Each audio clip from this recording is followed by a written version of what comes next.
Hello and welcome to Light Body Radio. I am your host, Dr. Lara May.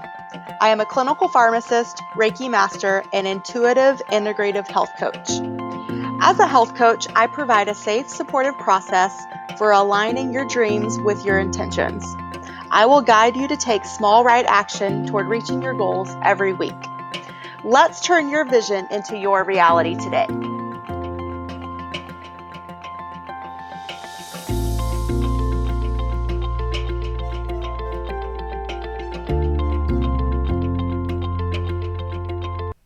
Hey everybody, this is Dr. Lara May here with Light Body Radio and Light Body Healing and Consulting. And today I want to sort of go over and give you the highlights of a 9-part series I did on meditation. And if you didn't see it or you only read a couple of the pieces of the 9-part series, I definitely encourage you to go back and look at it again or look at it for the first time. But for the purpose of today, I just want to go through and give you some of the high points and really try to help you reach new heights and depths within your meditation practice. So, have you tried meditating in the past and failed or just gotten frustrated? Or do you feel like it's impossible for you to quiet your mind or sit still? No worries, you are not alone. All of us go through this. You know, even some of the most dedicated meditators still have days where their mind is racing and they just can't sit still. So just give yourself a break and go back and say, I'm going to be gentle with myself and I'm going to lower my expectations that I will attain ultimate enlightenment with this meditation practice, and just take it one day at a time. So it's very important to understand that with any new undertaking, there will always be questions and adjustments, and your mind will probably want to talk you out of it. But if you persist and you're patient and then you experiment a little and have some fun, you'll eventually get to where you want to be, and probably even in a better place than you expected that you could be. So I want to remind you to have fun with this. This should be fun. And granted, there are some tangible benefits that we'll go over. And there's also, of course, spiritual and enlightenment benefits.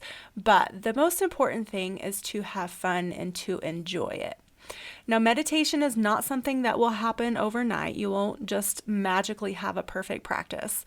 But if you're willing to try different methods until you find one that works for you, then I trust and I know that you will find something that will work for you and that will help you achieve the goals that you're looking for. And so I definitely want to encourage you to peruse YouTube. It is a great resource for all different types of guided meditations. And so whether you are looking for a mantra, or you're maybe looking for you want to do like a guided walk in the woods, or maybe you're looking for something a little bit more heady, like you want to connect with your higher self and your angels, or maybe even some lucid dreaming or astral travel. All of that is on YouTube. So just, again, get creative, start searching around, and see what comes forward. So I first want to give you some very beginner tips. So I want you to start to focus on your breathing throughout the day. And I want you to pay attention to when you're holding your breath, when your breath is tight and high up in your chest, or when you are maybe sucking in your gut and not allowing a full breath to come through. So I just want you to start, maybe today or tomorrow, to set an intention, or maybe even actually set a reminder on your phone for once every hour, once every couple hours, to take a moment to notice how you're breathing, where in your body you're breathing. Are you breathing through your accessory muscles, which are the back of your ribs and your neck? Or are you fully breathing through filling up your diaphragm and letting your belly expand, and then, filling your whole body up? Most of us very rarely breathe that way unless we are consciously making an effort to, but that is the best way to breathe. So Also notice if your shoulders are coming up to your ears. If your shoulders are coming up to your ears, that means you're using your neck and your accessory muscles to breathe, and you're not getting a full breath, and you're not getting all the benefits of taking a full breath can do for your body. I hope that made sense. So also, I want you to start to be intentional when you sit down to meditate. So set an intention for yourself. And I think that way you'll feel a little bit more connected, and your mind might not be totally still, because that's a pretty high expectation. And I'll go over later about why that's sort of a misconception of a totally still mind. But if you have an intention that you can keep bringing your mind back to, it will help you feel more connected with your practice.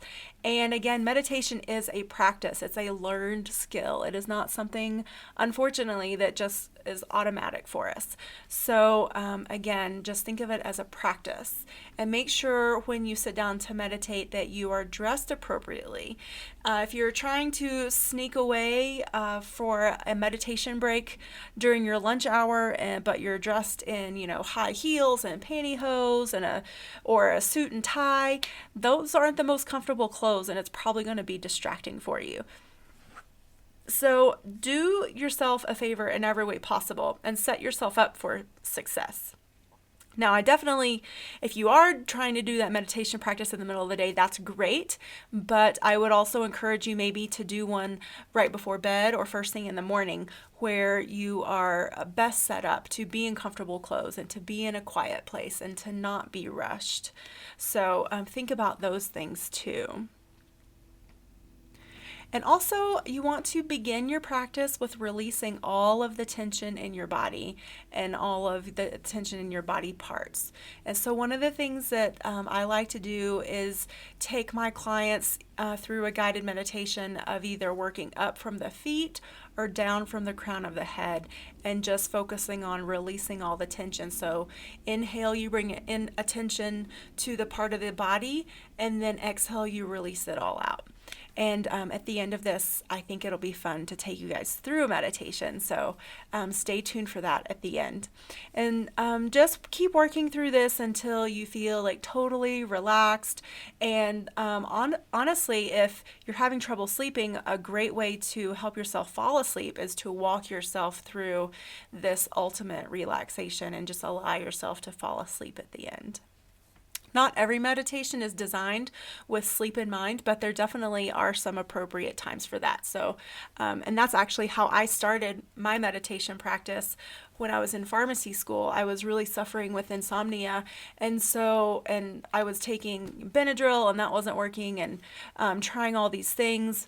And finally, I was like, well, I'll just try. I started with guided meditations to help me fall asleep, and it really did help. And now my practice has grown immensely since then, and I really love it. And it's something I still do on a daily basis, sometimes twice a day. So that's the other thing I want to encourage you, is to be consistent. So find a time of day that you can really tangibly and realistically do every day. So is it 10 to 15 minutes before bed? Is it 5 to 15 minutes after you wake up in the morning? Or maybe you're a regular yoga practicer and it's in conjunction with your yoga practice, or maybe with the gym or something else, or maybe it's while your kids are at swim practice, or I don't know. Just think about like where you can fit in an extra 5 to 15 minutes of stillness. And I know that might be asking a lot, but I really do encourage it, and I definitely think it's possible, even for the busiest of persons. All right, so what are some more challenges that come up when we are new to the practice of meditation? I think the first one, and the one I hear the most, is it's so hard to focus. So in the beginning, you may have pretty high expectations for yourself that you've gotten from the media, social media, maybe friends and family that meditate, and maybe they've been practicing for years like I have, and so you immediately start comparing yourself to that person instead of accepting where you are, right where you are, and then going from there. So take away those high expectations and just accept yourself where you are, and find your mind and accept it and sit quietly. And if that's your mantra, just saying, I accept where I am. I accept where I am. Or maybe it's just as simple as focusing on the breath. If you close your eyes and it's fairly quiet around you, you can hear yourself breathing. And sometimes you can hear your heart beating. So focus on those sounds and focus on how rhythmic they are. Breathing and our heart beating are autonomic, meaning like our body does them without us having to think about it.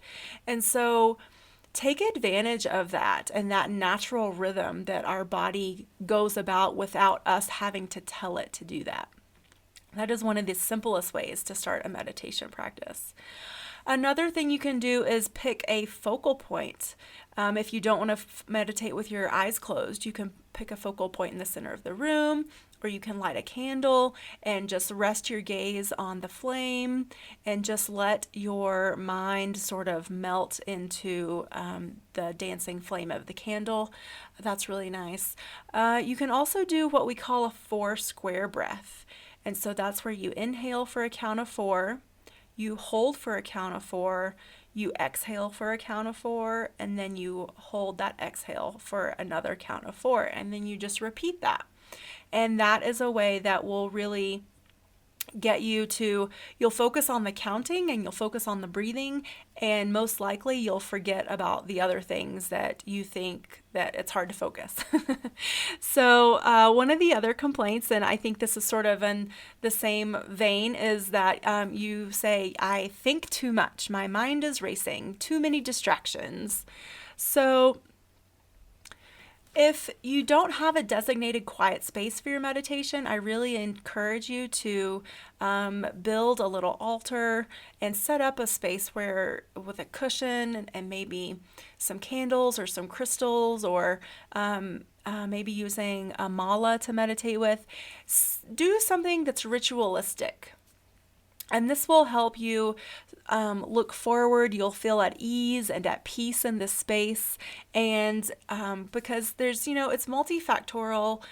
We humans are very complicated beings, and we're not just one dimensional. So we can't say, okay, meditate, and then snap of our fingers and it's done. We really function off the tangible. So how does it look? How does it feel? How does it smell? So maybe light some incense, light a candle, get comfortable, set up your space to it's a place that you are looking forward to going to, and that will be inviting and secure and calming. Another thing I hear a lot is, I have difficulty breathing with a rhythm, which is really interesting because, like I said before, our body breathes without us telling it to. So it already has a rhythm. We've just become out of touch with it. Or we're so anxious and wound up in ourselves that rhythm has become really fast and anxious and stressful in and of itself to our body, and not relaxing and not healthy. So that's why I like to encourage my new clients that are new to meditation to do just the focus on your own breath. So, at first I tell them to close their eyes and get still, and I guide them through deep breathing, long and slow, deep inhalations. And then eventually I stop talking, but that long and slow breathing continues without me telling them to. And so I think that speaks also to the benefit of our body will take over. All it needs is just a little guidance in the right direction. All right, so what's next? Okay, so the next thing I want to talk about is learning to relax. And as Westerners and Americans, we really have to try to relax, most of us. It seems counterintuitive, but unfortunately, we don't have that Italian culture of la dolce far niente, which is the sweetness of doing nothing. So I'm sure you have encountered friend or family member who tells you to, man, just relax, chill out. And don't you just love that? Doesn't that just make your blood pressure rise a little bit? So, and of course, some of us are more high strung and nervous by nature, and we're all different, and that's cool and that's awesome, and that's what makes the world go round, is all of our uniqueness. But we certainly are not doomed to be that way, and we can change if we choose to. We just have to be intentional with our focus and our perception, and really just decide. So the first step to anything is deciding, making that decision. Everything starts with one decision, one choice. It's a very powerful thing to do, even though we oftentimes don't realize it. So once you've decided to incorporate relaxation and meditation into your life, the next logical step is action. So a great way to learn how to relax is to practice meditation. There are several forms of meditation that I've talked about already, and I think the best thing is to try a bunch of different ones and figure out what works for you. Maybe you like to incorporate your meditation into your yoga practice. So maybe a yin yoga practice or the restorative style is really what your body and your lifestyle needs. Maybe you're very A-type and you have a high-paced job and a very high-demand life. And so really what's going to bring balance to you is a yin or restorative style of practice, both in mind and in body. So I think one of the most important tools to gather is the tool of time. And again, scheduling and making time for your meditation and your relaxation is just important as scheduling your workout, is just important as scheduling what time you're going to be at work and what time you're going to leave work and what time you're going to have your meeting and yada, yada, yada, all the other things we schedule. You must schedule in your relaxation and your self-care time as well. All right, so I would also suggest maybe finding a friend or family member to be an accountability partner for you. Have someone there that is just as dedicated and committed as you are. And so when either of you start to falter, you know that you have that person to call or text and say, hey, I need help. I am like super not motivated today, or I really want to, but I don't know how I'm going to fit it in. Whatever it is, knowing that you have that person there for support that also understands what you're going through and also has a similar goal in mind. All right, so I want to talk to now about the misnomer of the quiet mind or the completely still mind. I mean, okay, we're humans. We're very cognitive beings. We have, I don't know how many thoughts. It's a lot of thoughts every day. And so this concept of completely quieting your mind, I think, sets up an unrealistic expectation for most of us. And it sort of, I think, builds a barrier and makes the whole concept of meditation unattainable and almost like, well, I'm never going to be able to do that, so why even try? So in my opinion, absolutely nobody has a totally still and quiet mind.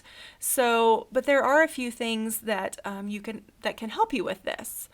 And the first thing is the art of gratitude. And so if you focus on gratitude, it offers your mind something to smile about, regardless of your outside circumstances. Focusing on the people, places, and things that make you grateful gives your mind a quiet respite that it needs to stay active and healthy in the future. So even being grateful of the quote, the bad things in your life has been called a quote, mindful revolution by Jack Kornfield. And if you're a follower of Abraham or Esther Hicks, then you know like step 5 is being able to find the gratitude in the midst of the contrast. So the cultivation of mindfulness still allows us to be present in our bodies, in the life that we have and we're creating for ourselves. And so I think this begins the lovely cycle of even when things don't turn out the way we expected, we're still able to be appreciative and grateful and still quiet our minds in the chaos. And like I mentioned before, the Italian culture of creating time for the sweetness of doing nothing. We all have busy schedules, and that is a known fact. And we all set our schedules to overflowing. But setting up your time for quieting your mind is of the utmost importance.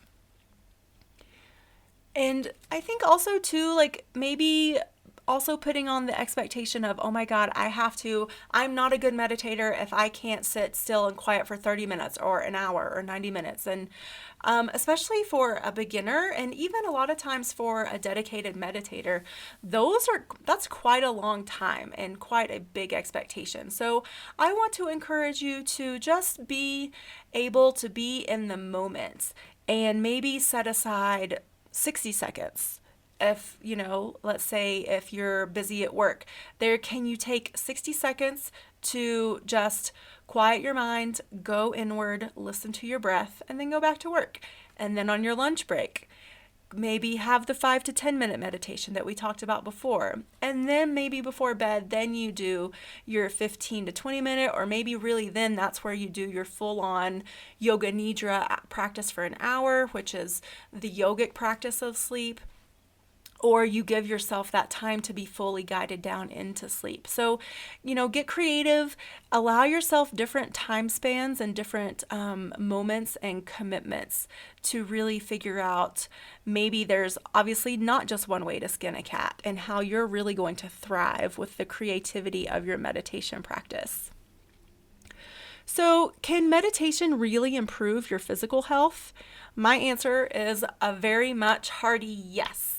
So if nothing else, and maybe you're not one of those people out there that has high blood pressure, but a lot of us, even if we don't have high blood pressure, we definitely go through periods, whether they be 5 minutes during our workday, or maybe like a whole week or 2 weeks if we're working on a really stressful project, that our blood pressure is raised, our stress levels are heightened, which also increases the inflammatory markers in our body and starts to create inflammation and break us down and make us more likely to get sick, whether it's just a common cold or major things like heart disease and cancer. So meditation, by calming yourself, by improving the physical aspects of yourself, lowering your blood pressure, lowering your heart rate, slowing down your breath. All of these things improve your cardiovascular health. You can use meditation to work with pain disorders. And so if you're a person that struggles with chronic pain, you can use meditation to focus your energy on that point to release whatever is there. You can heal your autoimmune disorder with meditation by decreasing that inflammation in your body. Maybe you have joint and arthritic inflammation, or there's even menopause symptoms with the hormone swings. Meditation really can help calm and balance all of those things. And there are some direct scientific studies that correlate those benefits.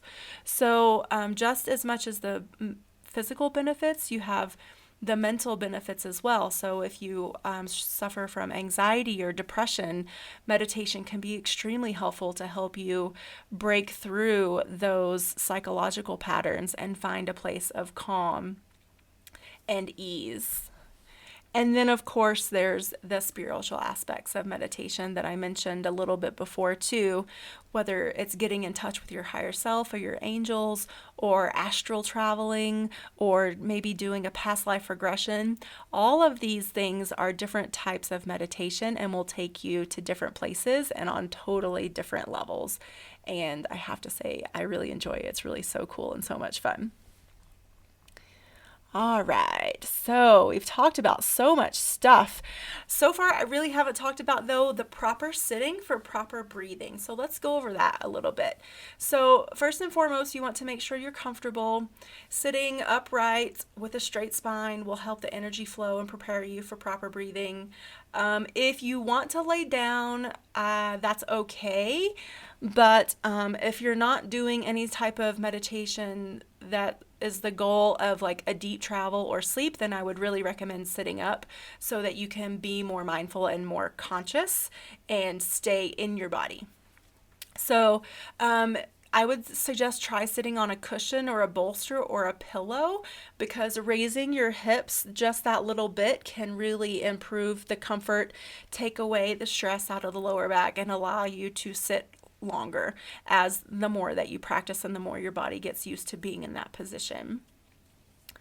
Also, I talked a little bit about this before, but the relaxation of the body. So once you've gotten into a comfortable seat, it's important to relax your body to prepare it. And in the traditions of yoga, this is really where asana comes in. So there's 8 limbs of yoga. Asana, which are the poses, is only one of the 8 limbs. And meditation is another one of the 8 limbs. And traditionally, the students or the yogi would move through the asanas to prepare the body for the stillness that was to come. So keep that in mind too. It might be helpful to go to a yoga class, or maybe go to the gym or go for a run. Do something active first to help prepare your body for being still. And so now we get to the point where we pay attention to our breathing. And again, I really like to encourage my students to just simply pay attention to your breath. Feel how it feels in your body to take a full big inhalation. And then feel how good it feels to exhale really big and releasing all of that stale air and all that energy that you've been carrying with you. And just really start to relish in the wonderful feeling of a full breath and a full exhalation. And, I wouldn't try to control it that much at first. I just want you to be aware.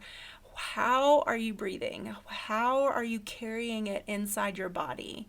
Be the silent observer of your natural breath. Being aware is the most important part of the process, regardless of what type of meditation that you're doing. And then once you are acutely aware of how you're breathing, then you can start paying attention to your body. If you're not experiencing your stomach rising and falling with each breath, then you may be, again, breathing with your accessory muscles. So it's important to have your breath enter through your nostrils and then leave through your mouth naturally. This will also encourage the natural relaxation response and encourage all the proper cascade of the movement of the breath. And then once you filled yourself with fresh air from your diaphragm to your lungs, then you release and you let it all out. And you should feel your stomach move toward your spine. So if for some reason you're breathing and when you exhale you feel your stomach come out, you're doing it completely backwards, which is fine, but just be aware and then you can correct it.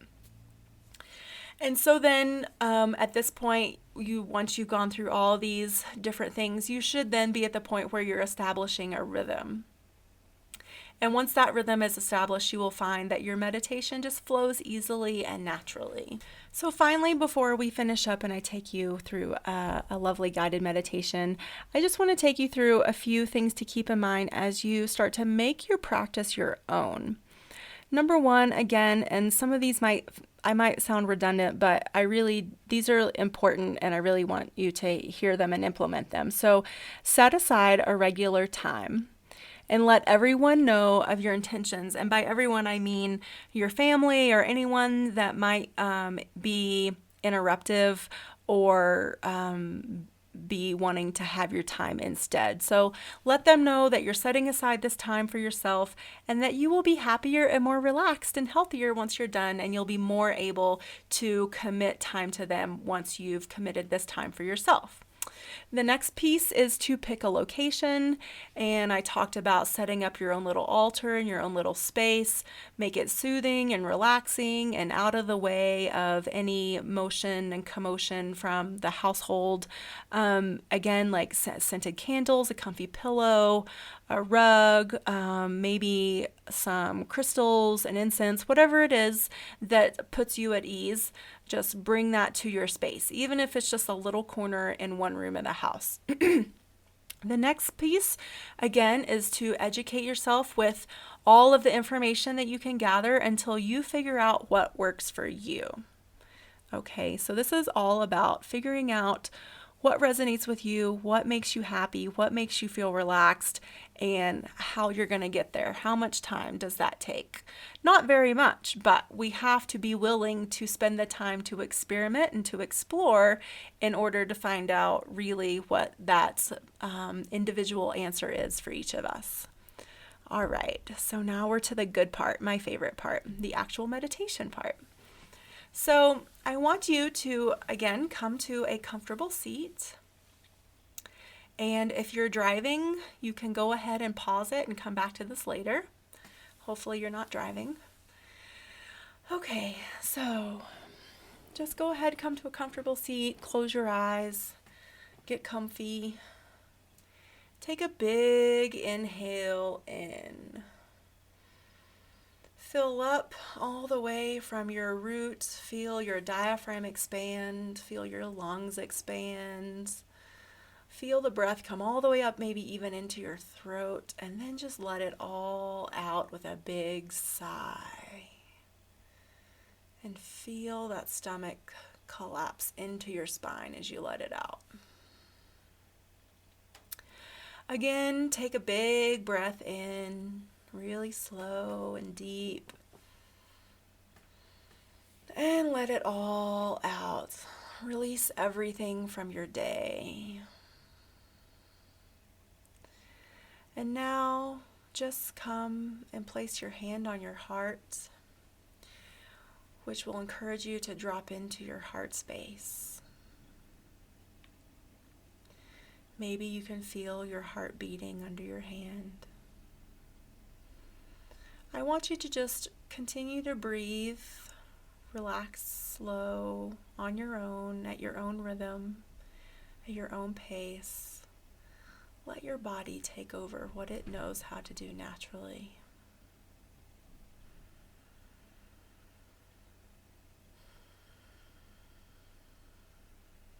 Now, I want you to, with your hands on your heart, start to give thanks. What are you thankful for? What are you appreciative of? Are you thankful for your body?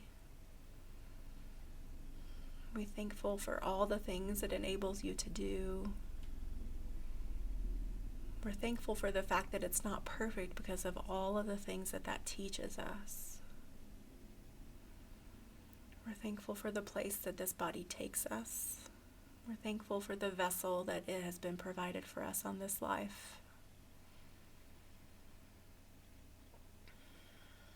Our bodies are so miraculous and amazing and can withstand so much and can heal so easily if we just let it.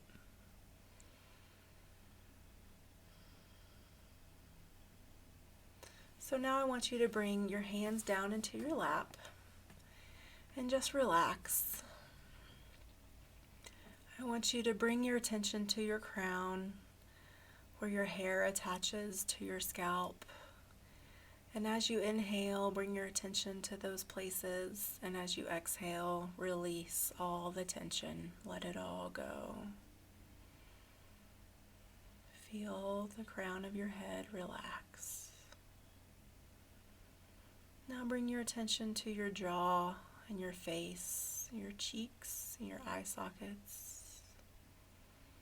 On your inhale, and then on your exhale, just release all the tension there.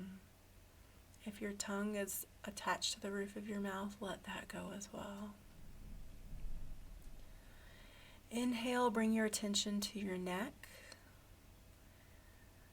Is it tight and twisted and knotty?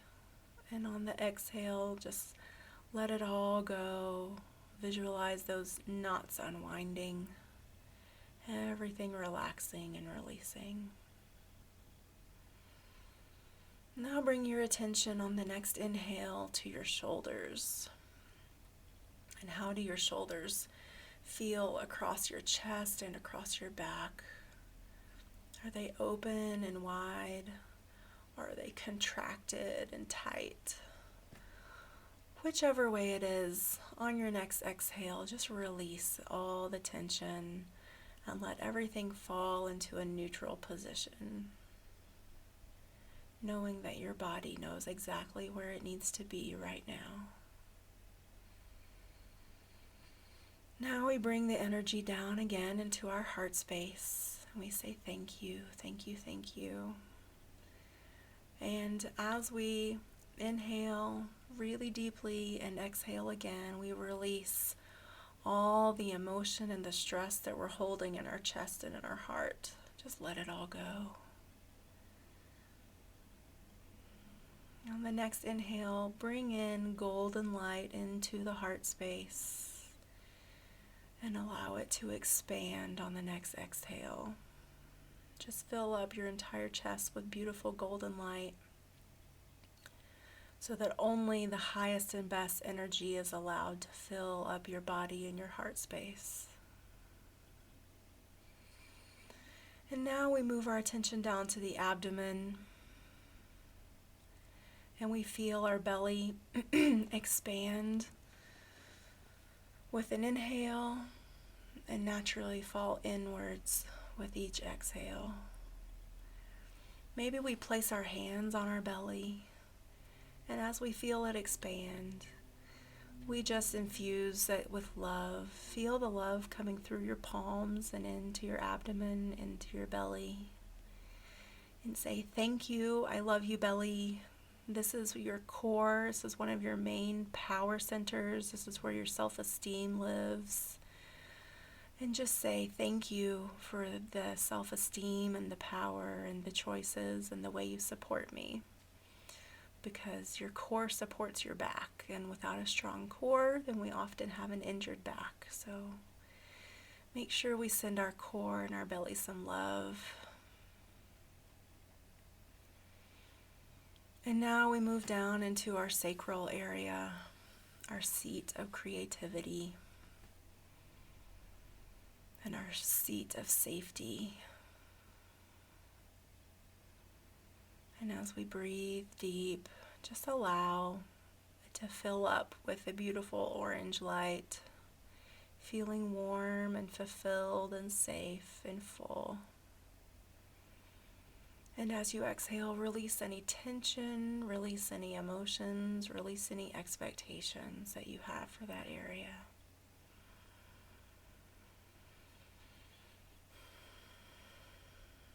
And now we move down into the root. And our root technically goes all the way down to our feet. So just breathe in all the energy that we've been bringing in from the crown all the way down to our feet now. With a big exhalation, let all the energy just flow out of our feet into the earth. We're connected with Mother Gaia, with Mother Earth. We are rooted and grounded. And let's thank Mother Gaia for all that she does to support us. She allows us to exist on her sacred planet.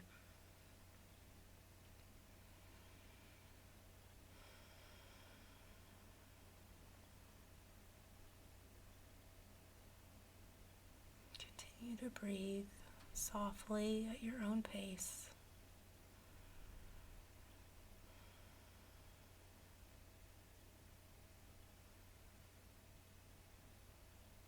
When you're ready, come back into your body.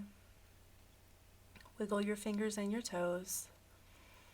Take one last big inhale and let it all out with a big sigh. Exhale. And when you're ready, open your eyes to the room.